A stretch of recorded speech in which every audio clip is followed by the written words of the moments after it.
Оройн мэд хөргөөцчтэй MBC News мэдээллийн хөтөлбөрийн лагуу гарагийн дугаар эхлэхэд бэлэн боллоо. Мэдээллийн товчхныг хүлээн авч өснө. Энэ сарын 10-11-нд их нутгаар нэмж цас орно. Улаан өмсмийн засаг дарганы нэрэмжит нийтийн Монгол шаансдаг хүчит 128 бүхэн барилдааны бүртгэл явагдаж байна. Аймгийн засаг дарга Батсайхан мэдээлэл хийлээ. Статистик хөгжилд хөтлөх хүч сарын аян өндөрлөө. Сумдын нэмийн сангийн эрхлэгчид сургалтанд хамрагдлаа. Эдгээр олон бусад мэдээллийн дэлгэрэнгээд анхаарлаа хандуулна. Эхний мэдээ хүргэе. Энэ сарын 5-нд орсон цасны улмаас нийт нутгаар цасан бөрхүүл тогтоод байна.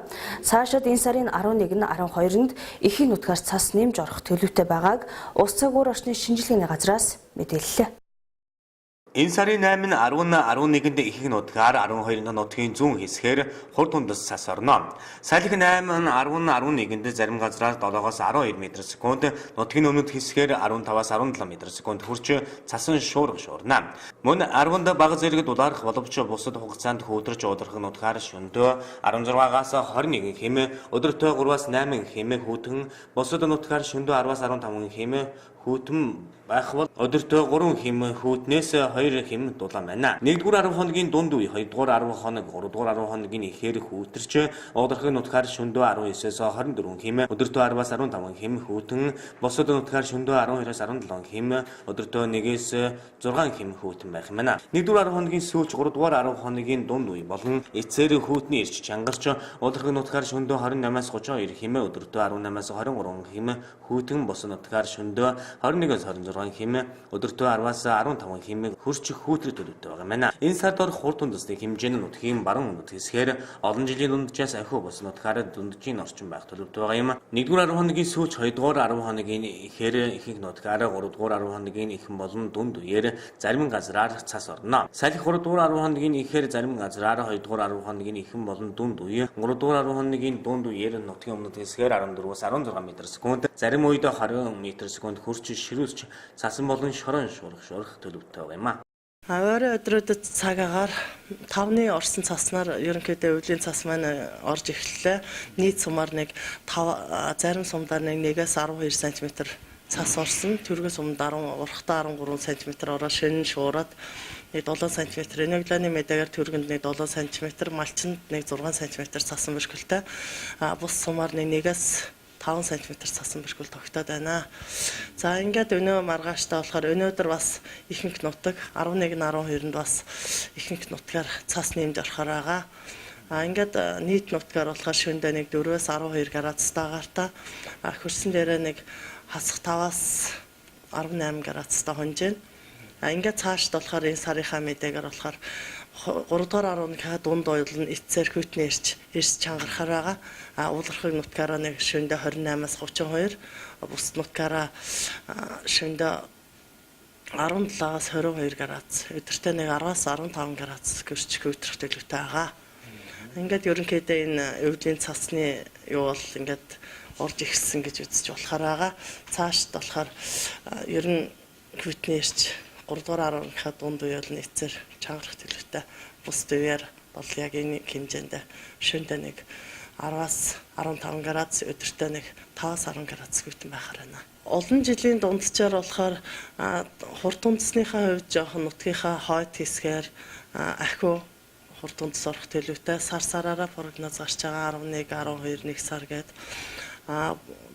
температурынхаа хувьд болохоор олон жилийн дундчийн орчин буюу 1-ээс 1.5 градусаар дулаан зарим саруудаа ийм прогноз гарч байгаа. Харин хөдөлгөөний цагаагаар урьдчилсан мэдээгээр нутгийн 40 гаруй хувьд мал үржилттэй хаваржилт хэвийн байх боломжтой гэж үзэж болохоор юм. Харин нутгийн 60 шахам хувь нь өөрийн сумдын нутагт мал сүргээ онд оруулах бэлчээрийн хүрэлцээ муу байгаа нь отор нүүдэл хийх, нэмэгдэл тэжээл бэлтгэх, малын тоог бууруулах зэргээр мал үржилттэй хаваржилтын ажлыг эртнээс зохицуулах шаардлагатайг харуулж байна. Сумдын дүнгээр авч үзвэл цагаан хархан, завхан, өмнө ховд, үлгий, хяргас, түргэн, тэс сумнуудын зарим багуудын нутгаар бэлчээрийн даас олон дахин хэтэрч гарсан тул мал үржилттэй хаваржилтын нөхцөл хүндрэхээр байна. Бэлчээрийн даас инхүү ихэнх нутгаар муу гарсан тул хадлаа ус бэлтгэх, тэжээл нөөцлөх, отор нүүдэл хийх зэрэг ажлыг өөрсдийн дотоод нөөц бололцоон дээр тулгуурлан оновчтой шуурхай зохион байгуулахыг зөвлөж байна. Дараагийн мэдээ. Орон нутагт анхудаа зохион байгуулагдах гэж байгаа нийтийн Монгол шандасд нь үндэсний бүхийн барилдааны бүртгэл өнөөдөр аль биесээр эхэллээ. 128 бүх барилдах бөгөөд барилдах сонирхолтой хүмүүсийг улаан сумын засаг дарганы хамгийн газарт өөрийн биеэрж бүртгүүлэн мандат авахыг уриалж байна. 2006-оноос эхлэн Монголын үндэсний бүхийн холбоо нийтийн Монгол шандасд үндэсний бүхийн барилдааныг зохион байгуулж эхэлсэн бөгөөд тус барилдаан орон нутагт анхудаа зохион байгуулагдах гэж байна. Тус барилдаанд барилдах сонирхолтой 18-аас дээш насны хүмүүс 11 хүртэл бүртгүүлж мандат авахыг зохион байгуулагчид хэлж байна. За улаан сумын засаг дарганы нэрэмжит нийтийн Монгол шандаснуудын барилдаан 2017 оны 11-р сарын 11-ний 10 цагаас Увс аймгийн Улаангом хотод зохион байгуулагдах гэж байна. За 2006 онд Монголын үндэсний бүхийн холбоо зохион байгуулсан энэ барилдаан хөдөө орон нутагт 21 аймагт анх удаага Улаангом хотод хотын захирагчийн нэрэмжит болон зохион байгуулагдах гэж байна. Тэгэхээр бүхийн бүртгэл бол өнөөдрөөс эхлээд Улаангом сумын дээр явагдаж байна. Улаангом сумын 12 багийн засаг дарга нар дээр бол бүгчүүд бас бүртгүүлсэн байгаа багийн бүгчүүд. За мөн энэ барилдаанд яг Улаангом сумаас биш одоо хөдөө сумуудын бүгчүүд бас олноор одоо орё гэсэн байдлаар хандаж утсаар холбогдож байна. Тэгэхээр энэ бүгчүүд маань яах вэ гэхээр зэрэг одоо ийм мандат өгж байгаа орсон бүх бүгчүүдэд ийм зүйдэх хүзээний мандат өгж байгаа. Энэ мандатаа ирж одоо маргааш нөгөөдөр гэсэн ийм 3 өдөр одоо Улаангом сум дээрээс ирж мандатаа аваад орох эрхээ одоо авч ийна гэсэн үг. За сумуудын бүгчүүд. За ямар бүгчүүд орох вэ гэхээр зэрэг улс аймаг зэрэг сумын цолдгүй, урд өмнө одоо барилдаанд барилдж байгаагүй, чихэн хуграагүй, бүхийн чиглэлээр ихтэй зургуульд төгсөөгүй 18-аас дээш насны одоо дээшээ бол одоо хэдтэж хүн бөхөд орж барилдаж болох юм барилдаан байгаа. Энэ барилдаанд одоо өргөнөөр одоо хамрагдана уу? Анх удаа болж байгаа учраас одоо хүмүүс бол маш их сургалж байна. Бүгчүүд их сургалж байна. 90 гал гарсан одоо барилдаан болох байх. Бүгдээрээ одоо цолгүй, өстой тул зогсохгүй, тойр зогтохгүй тийм сайхан барилдаан болноо. Монгол охин одоо шимтэн сонирхдаг эрхэм үзэгчд, талархан дэмждэг төмөн олон таавхан хүрэлцэн ирж эдэр залуу өгчүүдийн уран хурц барилдааныг тухлан үзэж Монгол охин цэнгэл эдлэхийг таавхнаас хүсэж байна. Тус барилдаанд амжилт үзүүлсэн бүхөд цол чимэг өгөхгүй бөгөөд элэг үсээр шагнах юм а. Ингэснээр дараа жилийн барилдаанд 90 биеийн дагуу хүчин өгчүүдэд манлайлан барилдах боломжтой болно.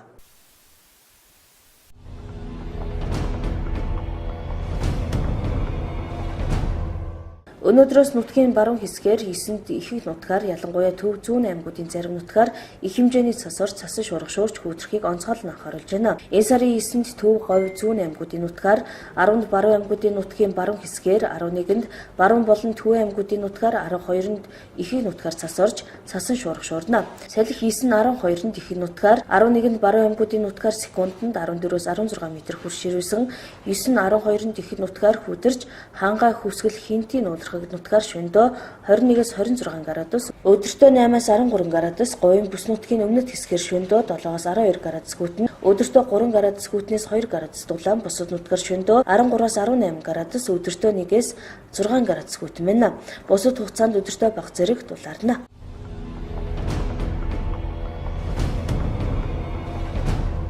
Улсын хурлын гишүүн ганц тулга 7 дугаар сарын 6-нд Төрөө ордонд хувийн асуудлаараа мэдээлэл хийсэн үүнийг хэсэг хүүлчид ёс зүйн алдаа болсон гэж үзэж байгаа юм а. Тэгвэл улсын хурлын ёс зүйн дэд хороо хуралдаж улсын хурлын гишүүн ганц тулгатай холбоотой гомдлыг хэлэлцэн ёс зүйн дэд хорооны хурлаас улсын хурлын гишүүн ганц тулгаас бичгээс тайлбар авах нь зүйтэй гэсэн шийдвэр гаргасан мэлээ.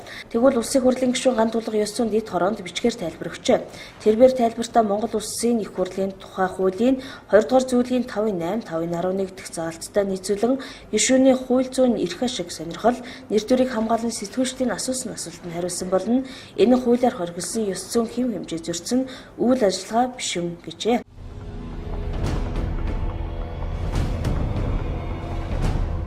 Өнөөдөр Бээжин хотод зүрхний төрөлхийн эмэгтэй үн төлбөргүй эмчилж хаалганд орсон 10 гаруй хүүхэд гэртээ ирлээ. Тэд бүгд найрамдах Хэдэд ард улсын нэгэн зам бүс хэмээх төрийн бодлогын хүрээнд зохион байгуулагдж буй хүмүүнлэгийн тусламжийн шугамар явсан байна.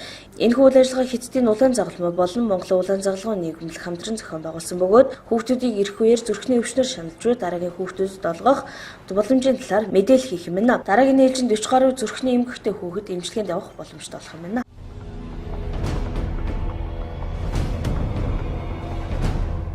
Эрүүл мэндийн хөгжлийн төвийн эмийн зохицуултын үйл ажиллагааг ил дод түргэн шуурхай хүргэхийн тулд шинжлэгдсэн лайсмент программыг үйл ажиллагаанд нэвтрүүлжээ. Импорт экспортын лиценз олох үйл ажиллагааг түргэн шуурхай болгох, тусгай зөвшөөрөлтэй байгууллагуудын мэдээлэл болон бүртгэлтэй эмийн мэдээллийг олон нийтэд нээлттэй болгох зорилгоор интернетээс суурилсан лайсмент программыг 2006 оноос нэвтрүүлсэн ч өнөөгийн шаардлагыг хангахгүй болсон учраас олон улсын жижиг нийцүүл нь бүхэлд нь шинжилжээ. Эрүүл мэндийн яам, эрүүл мэндийн салбарын хөгжил хөтөлбөр 4 төсөл Азийн хөгжлийн банкны санхүүжилтээр эмнэлгийн хэрэгслийн аюулгүй байдлын програм нэвтрүүлэх ажлын хүрээнд лайсмент програмыг шинжилсэн байна. Ингэснээр эм ханган нийлүүлэх байгууллага гадаад эмийн үйлдвэрийн төлөөлөгчийн газрууд эм бүртгүүлэх болон импорт экспортын лиценз хүсэх хүсэлтэд цахимаар илгээж бүртгэлийн болон лиценз олох үйл ажиллагаа ямар түвшинд явааг хянах боломжтой болох юм. Мөн хэрэглэж буй эмийнхээ талаар бүхэл мэдээлэл авах, бүртгэлгүй хурамч эмээс зайлсхийх боломж бүртгэх юм байна.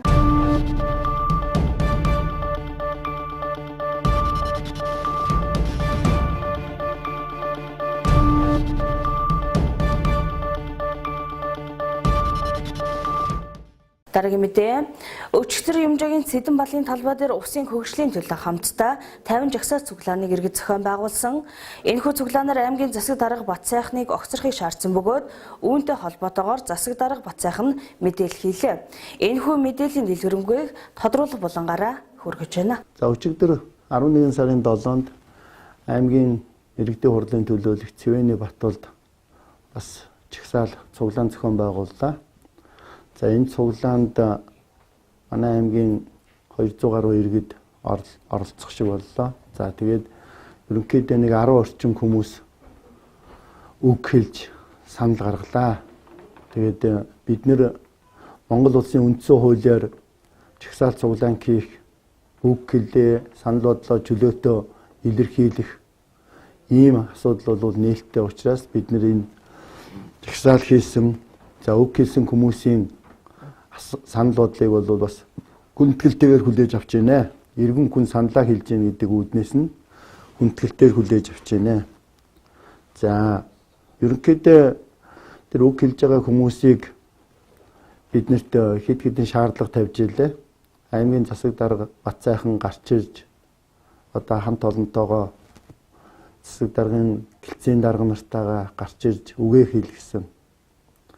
Тэгээд бид нэр яг энэ манай өрөөнд бүгдээрээ цуглаад энэ жагсаалыг за дээр нь энэ үг хэлж байгаа хүмүүсийн санал бодлыг нэг үрчлэн тэмдэглэж хүн болгон одоо авсан. За жагсаал цуглааныг одоо урд нь янз бүрийн бужигнуулчих вэ гэд тэр жагсаал зохион байгуулагч Батулд өөрөө цагдаа дээр очиод янз янзын юм яриад байсан учраас бид нар ерөнхийд нь бол бас иргэд маань 50 жагсаал цуглаан зохион байгуулад үгээ саналаа чөлөөтэй хэлчихэд ингээд яваач гэдэг л ийм нөхцөл байдлыг л хангасан. За янз бүрийн маргаан гарчих вэ, янз бүрийн үүмэн гарчих вэ, дунд нь янз бүрийн эд хөрөнгө энэ Цэдэн бал талбай дээр байгаа бас одоо янз бүрийн зүйлүүд нь эмдэрч гэмтчих вэ гэдэг талаас нь бид нэр бас одоо хяналт тавьж ажиллаа. Тэгэхээр зэрэг ерөнхийдөө жагсаалын зорилго бол Батулд гэдэг хүн одоо аймаг орон нутагтай холбоотой 11 төрлийн одоо чиглэлээр санал бодлоо илэрхийлнэ гэж ард түмэнд одоо сонирдуулга гэдэг юм тараасан. За ерөнхийдөө би энэ жагсаалыг Батулдыг иргэдийн маань санал бодол одоо юу гэж гарч болж болно. Гэхдээ Батул даргыг өөрөө ингэж ийм юм зохион байгуулж байгаад ерөнхийд нь бол харамсаж байгаа. Тэртээ тэргүй энэ 2017 онд эдийн засаг хүнд байна. Ард түмний ахуй амьдрал хүнд байна. Бид нэр жилийн өмнө 2016 оны сонгуульд орж явахдаа яагаад Монгол Ардын намыг мөрийн хөтөлбөрийг нь дэмжиж ард түмэн өрнөмжлөгөө олон санал өгсөн юм бэ? Болтгоо байгаад л одоо энэ саналыг өгсөн шүү дээ. Монгол Ардын нам мөрийн хөтөлбөрөд хэрэгжүүлээд сонгуульд оролцоод ард түмнийхээ саналыг авчаад 4 жилийнхаа засаг даргын үйл ажиллагааны хөтөлбөрийг хэрэгжүүлэх гээд өнөөдөр явж байгаа. Яг ийм эхний энэ 1 жил бол үнэхээр амаргүй байгаа эдийн засгийн хувьд. 2013 оноос 15 онд одоо аймагт ирж исэн төсөв хөрөнгө оруулалтын дүнгиж 10% нь одоо ирж байгаа. 10 гаруй тэрбум төгрөг орон нутгийн хөгжлийн санд одоо гар бүтээн байгуулалт хөрөнгө оруулалтын ажил, аймагт орсон ажил хийгддэг байсан бол энэ жил 1 тэрбум төгрөгийн л ажил санхүүжилт ирсэн. 1 тэрбум төгрөгийнхаа санхүүжилтээр тэрбум 600 сая төгрөг 18 сумтаа 19 сумтаага аймгийн хэмжээнд ирэхлээр зэрэг өчүүхөө юм болж байгаа. Тэгэхээр энэ маань 16 оны хүмүүсийн маань хийсэн концессийн гэдэг ажлуудын үрийн төлөөл дуусж байгаа шүү дээ. Бид нэр энэ 17 онд эдийн засгийг аль болох одоо хүрхгүй ч байгаа юмыг мөчиг дачиг хүргэх, ард иргэдийн цалин мөнгөний халамжийн юмыг нь ямар ч байсан тасалдуулахгүй байх, аймгийнхаа орлогын төлөвлөгөөг ямар ч байсан гүйцээх ийм л хэмжээнд ажиллаж байгаа. За аймгийн иргэдийн хурлаараа баталсан хөрөнгө оруулалтынхаа жохоо юмнууд байж байгаа. Энэ үнийг ямар ч байсан хийчих чинь. За дээр нь бид нар бас зүгээр байгаагүй. Бид нар өөрсдөө одоо олон улсын байгууллагууд, элчин сайдын яамдууд, за тэгээд янз бүрийн гадны байгууллагууд, төсөл хөтөлбөрийн байгууллагууд руу хандаж Увс аймагт тэрбум гаруй төгрөгийн хөрөнгө оруулалтын ажлыг бас хийж чадсан.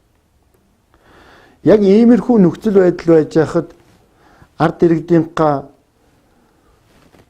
хүнд байгаа ард түмнийхээ сэтгэл санааг үүмүүлээд, бужигнуулаад ийм жагсаал цуглаан зохион байгуулад тэгээд энэ жагсаал цуглаанд манай аймаг жижигхэн штэ. Бүх оролцсон бүх хүмүүсийг телевизээр гарлаа. Бүгдийг л таньж байгаа. Ямар хүмүүс оролцов, ямар хүчин дэмжиж байна. Сөрөг хүчин ардсан намын хүмүүс голлоод зохион байгуулад ард нь байж байгаад бас харамсаж байгаа. Батбол дарга 2016 оны 7 сараас 2017 оны 8 сарын 4 хүртэл жил гарангийн хугацаанд яг энэ аймгийг надтай хамт удирдал байж ирсэн. Энэ үедээ саналаа гаргаад, ажлаа санаачлаад энэ зүйлээ бас хийх боломж байсан уу гэвэл байсан шүү дээ. 8 сарын 4-өөс хойш 8 сар, 9 сар, 10 сар гэдэг энэ 3 сарын хугацаанд аймгийн энэ тавьж байгаа шаардлагууд нь бүх юм нь одоо болохоо байсан юм шиг ийм одоо зүйлийг одоо ойлгуулад хэлээд тэгээд хамт явж исэн бүх одоо намын журмын нөхдүүд дээр нь хамт ажиллаж исэн бүх төрлийн албаа агч нар тэгээд хамт энэ Увс аймагт бас Увс аймгийн хөгжлийн төлөө хийж явсан олон хүмүүсийн итгэл рүү ингэж буцаад нүлэмж яагаад би бол харамсаж байгаа. Энэ хүнийг бид нэр хангалттай дэмжиж, хангалттай одоо ажил бүх юмыг дэмжиж өнөөдрийг хүргэсэн. Одоо ард түмнийг бужигнуулаад сэтгэл санаагаар нь үүмүүлээд ингээд байж байгаад бол ерөнхийдөө харамсаж байгаа. Тэгээд би тавьж байгаа гол асуудлууд дээр нь бол бас зарим нэг юм дээр нь товчхон тайлбар өгье. Энэ 2000 мөрийн хөтөлбөрөө хэрэгжүүлээгүй гэж ярьж байгаа шиг байна. Монгол Ардын намын мөрийн хөтөлбөрийг бид нар бас хэрэгжүүлж байгаа. Аймгийн засаг даргын Монгол Ардын намын сонгуульд оролцсон мөрийн хөтөлбөрийн дагуу аймгийн засаг даргын үйл ажиллагааны 4 жилийн хөтөлбөрийг аймгийн иргэдийн төлөөлөгчдийн хурлаараа батлуулсан байгаа. Энэ 4 жилийн мөрийн үйл ажиллагааны хөтөлбөрт суулгасан ажлаа 20 он хүртэл манай баг хийхин төлөөл зүтгэж байгаа. Тэрнээс биш энээсээ нятсан, энээсээ бултсан, амлсан амлтаасаа бултсан юм бол байхгүй. А яг өнөөдөр эдийн засгийн нөхцөл боломж бол ийм байна. Манай аймаг бол өөрөөсөө 100% санхүүжилтөд хангах юм байхгүй. Одоо улсын төсвөөс, улсын их хурлаас дээрээс одоо ихэнх төсөв маань хараат байдаг. Монгол улсын сан хөмөрөгт ямархуу хэмжээний хөрөнгө хөрөмтлөгт нь тэр хэмжээгээр л бид нэр үйл ажиллагаа хийдэг шүү дээ. Тэгэхээр зэрэг энэ зовлонг бол бас манай ард түмэн бас ойлгох хэрэгтэй. 2018 онд бид нэр эхний ээлжинд ард түмэндээ бас хэрэгтэй, яалтчгүй хэрэгцээтэй ийм асуудлуудыг хамгийн түрүүн ажил болгохоор бас одоо хөөцөлдөөд төсөв төлөвлөгөөнд нь суулгаад одоо энэ 11 сарын 15-нд улсын их хурлаар 2018 оны төсвийн тухай хуулийг батлах ёстой. Энэ бүх саналаа өгсөн байж байгаа. Тэгэхээр яг энэ жагсаал чиглэлийн доорхнуудаас томилгооны асуудал хэрэгжсэн тийм үү? Бас ургийн мод одоо зураа босгоцсон. За 5 дараагийн 40 нь одоо хамаатан садны юм холбоос илүү байна. Энийг одоо утахгүй дийлэлтний гэсэн юм асуудал ярьж ирсэн. Энэ дээр ямар тайлбар байна? За тийм 40 даргын 5 дараагийн 40 хамаатан. Тийм үү 5 даргын 40 хамаатан садан гэж одоо Увс аймаг жижигхэн шүү дээ. Надыг ах トゥ хамаатан саднаа томилгоо гэж байгаа. Одоо энэ бол бас гүтгэлгэл гэж хэлж. Яг өнөөдөр Увс аймагт би одоо цагаан сараар айлд очиж ихлээр ганц хадам ах байдаг болд гэж. Тэр хүнээс өөр хамаатан садан байхгүй. Би энэ Увс аймагт төрж өссөн, Увс аймагт хайртай, Увс аймагт сургууль төгсөөл 10 жилээ аймагт 2 дугаар 10 жил төгссөн, сургууль төгсөөл Бараавазад ажиллаад өнөөдрийг хүртэл Увс аймагт ажиллаж амьдарч байгаа дассан учраас төрсөн нутаг гэдэг учраас би Увс аймагаас хайртай учраас ингээд энд л ажиллах дуртай. Миний хамаатан садан гэж одоо энэ томилогдсон хийсэн нэг ширхэгч хүн байхгүй. Тэгэж манайхан мэдж байгаа шүү дээ. Одоо төрсөн нутаг нь өндөр хангаас сум гэдэг өндөр хангаагаас хідэн хүн энд амьдардаг билээ. Юмыг гүтгээд байж болохгүй шүү дээ. Энэ Улаанбаатар хотод Монгол даяар зарлаа шүү дээ. Ах トゥ угээ одоо томилдог. Тэгээд ингэж бас ярьж болохгүй. Энд томилогдсон хүмүүс ажлын туршлага. Тэгээд бас одоо журмын нөхдүүд. Энэ хүмүүс томилогдсон. Энэ хүмүүс томилогдох ёстой. Тэгээд ажиллаа хийх хэрэгтэй ийм л залууч. Энэ хурлын дараа бид нэр аймгийн Монгол Ардын намын хорооны тэргүүлэгчд хуралдсан. Тэгээд энэ дээр бас хэд хэдэн асуудал хилцсэн байсан. Энэний нэг асуудал нь Батулдын асуудлыг ярилцсан. Намын дүрэн байдаг. Монгол Ардын намын шийдвэрийг бас одоо эсэргүүцээд шийдвэрийн эсрэг одоо байр сууриа илэрхийлээд ингээд явхад намаас гарсан тооцсон гэсэн намын дүрмийн заалт байдаг. Бид нар улс төр хийж бол.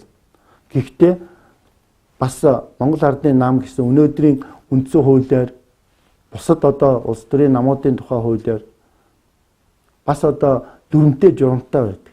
Бид нар өөрсдийнхөө бусад эрх ашгийг, янз бүрийн эрх ашгийг бас хязгаарлаад тэр намын дүрмэнд захирагдаж явдаг. Тэгжиж Монгол Ардын намын хамт олон гэдэг нэг хүмүүс байж байгаа. Энэ жагсаалтай холбоотой Монгол Ардын намын олон гишүүд биднэр лөө бас хандсан. Зарим нь өргөдөл бичиж өгсөн. Энэ Батул дарга чи одоо юу болоод байгаа юм бэ? Энэ бас одоо Монгол улс даяар Монгол Ардын намын нэр хүндийг, Увсын намын гишүүдийн нэр хүндийг, Увс аймгийн нэр хүндийг Монгол улс даяар ингэж зарлах эрх энэ хүнд байгаа мó? Энэ хүн үндсэн хуулиар үг хэлэх, жагсаал зохион байгуулах эрхтэй байж бол. А нөгөө талдаа бас олон хүмүүсийн эрх ашгийг бас хүндэж байгаа шүү дээ. Тэгээд тийм асуудлыг ярилцсан. Тэгээд ямар шийдвэр гарсан гэхээр намын дүрмийн дагуу хяналтын хороонд тэр өргөдлүүдийн шийдвэр. Аймгийн намын хорооны хяналтын хор гэж байдаг. Тэр өргөдлийн хяналтын хороонд шийдвэрлээд хэрвээ хяналтын хорооноос санд гарч ирвэл аймгийн намын хорооны тэргүүлэгч дахиж хуралдаад намаас гарсан тооцсон гэдэг тийм л дүрмтэй.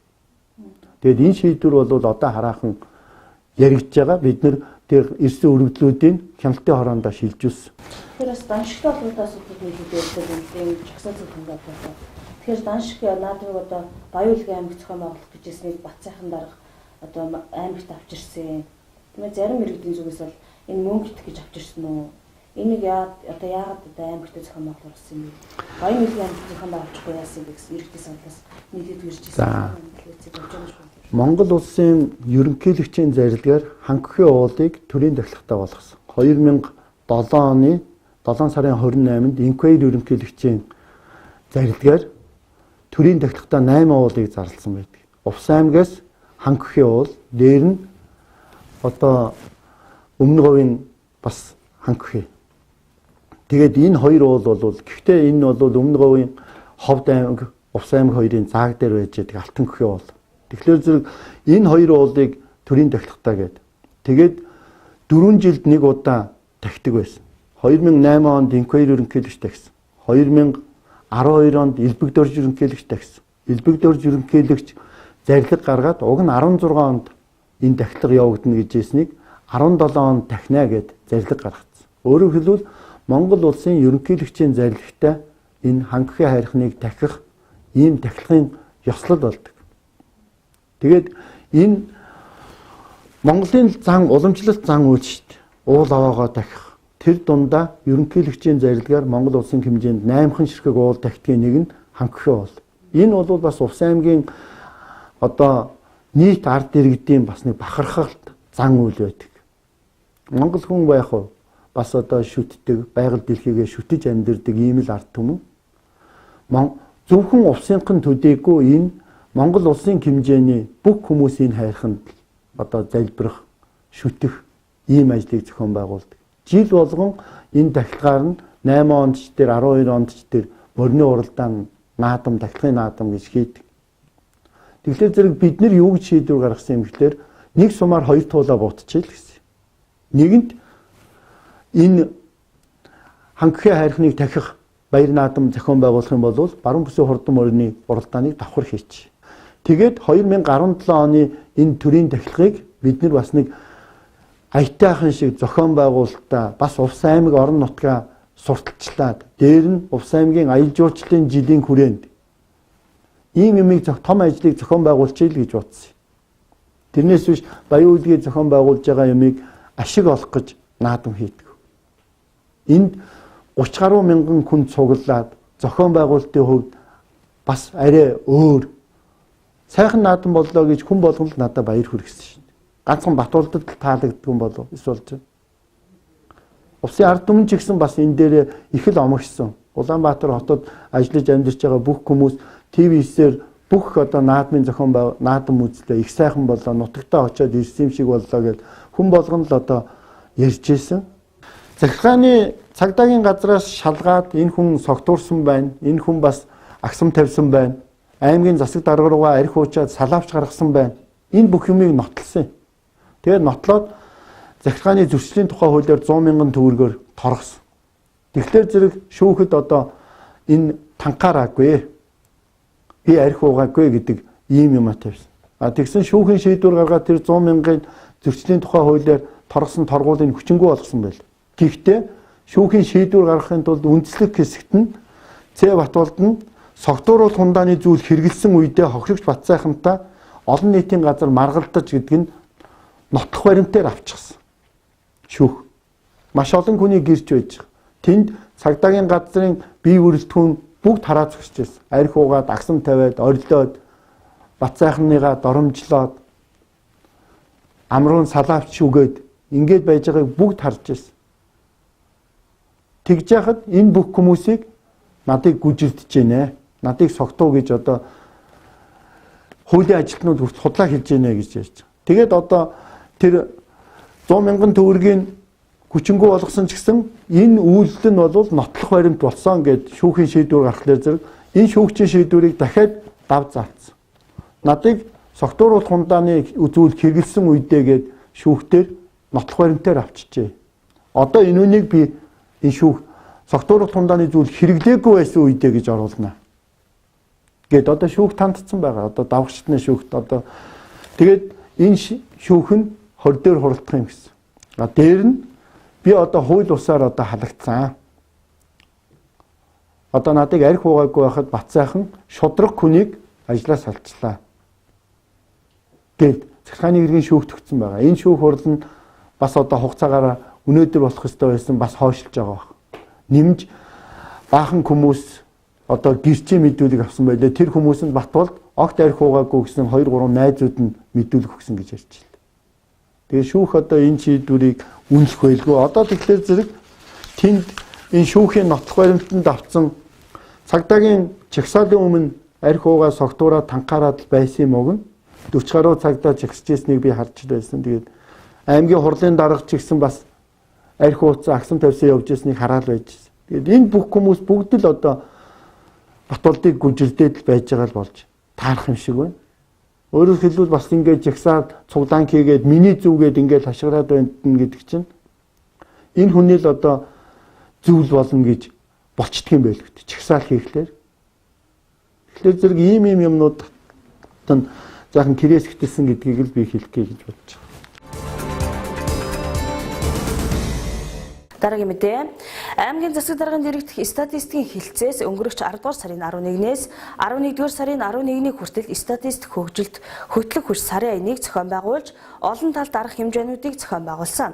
Тэгвэл өнөөдөр тус аяны хаалтын үйл ажиллагаа зохион байгуулагдсан байна.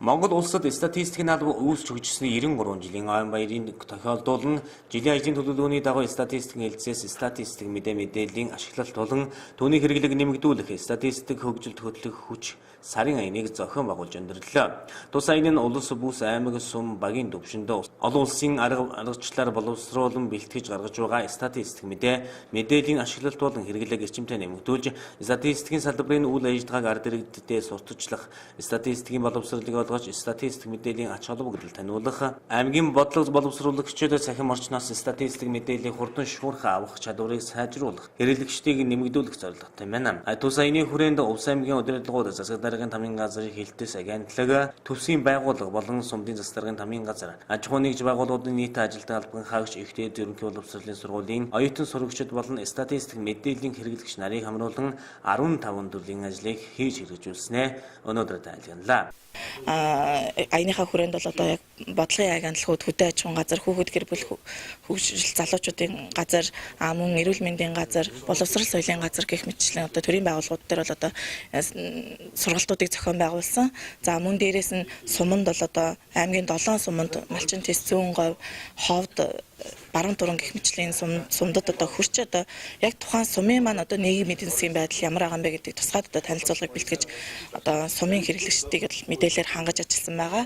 За мөн аяныхаа хүрээнд бол одоо аймгийн удирдлагууд болон одоо агентлаг төсвийн байгууллагуудын удирдлагууд бол одоо мөн 3 дахь улирлын байдлаар танилцуулгыг хийн одоо статистик мэдээллийг одоо хэрхэн одоо хурдан шуурхай авч болох вэ гэдэг одоо хандлтуудыг одоо сургалтаар зохион байгуулж өгсөн байгаа.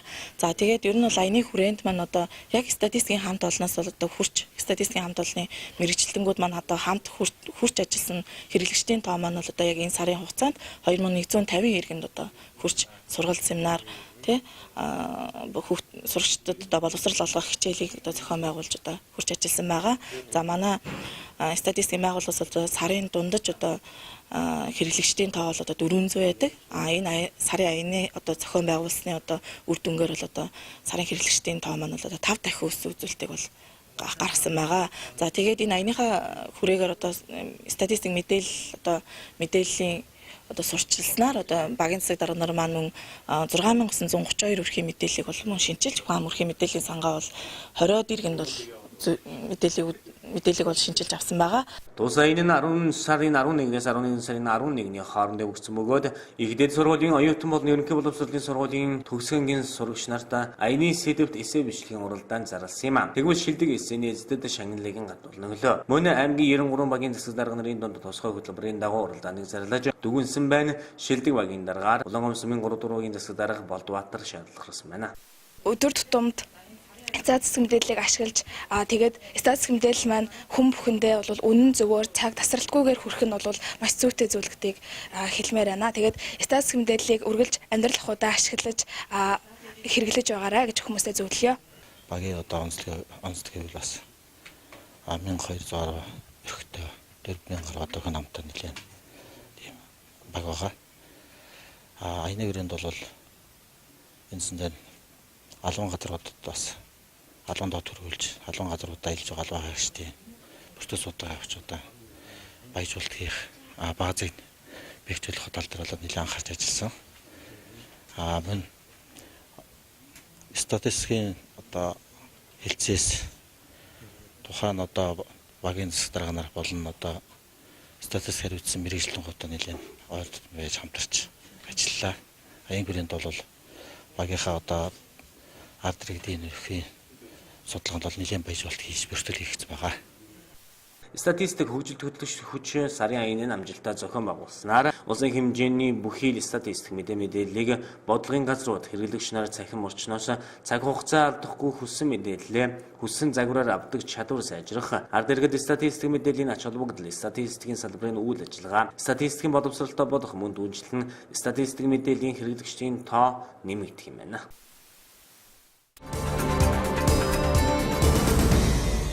Дараагийн мэдээ, сумдын нэмийн эргэлтийн сангийн эрхлэгчдийн цугларал сургалт уулзалт болсон байна.